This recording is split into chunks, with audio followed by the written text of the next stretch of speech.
শিক্ষা অফিসার মোহাম্মদ রুহুল আমিন তালা উপজেলা পাটকিলঘাটা, নোয়াপাড়া, কুলিয়া, তালাবাজার মডেল সরকারি প্রাথমিক বিদ্যালয় সহ বিভিন্ন সরকারি প্রাথমিক বিদ্যালয় পরিদর্শন করেছেন।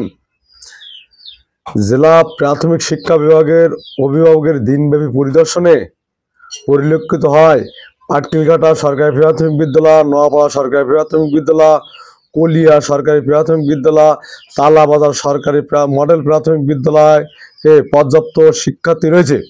পুরাতন ঝুঁকিপূর্ণ ভবনে চলছে পাঠদান। নতুন ভবনের কাজ এখনো শেষ হয়নি।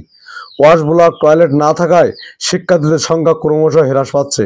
কিছু কিছু স্কুলের সীমানা প্রাচীর নাই, রয়েছেন শিক্ষক স্বল্পতা এবং বেঞ্চ ঘাটতি। জেলা প্রাথমিক শিক্ষা অফিসার মোহাম্মদ রুহুল আমিন শ্রেণীকক্ষে পাঠদান করান ও সার্বিক খোঁজ খবর নেন।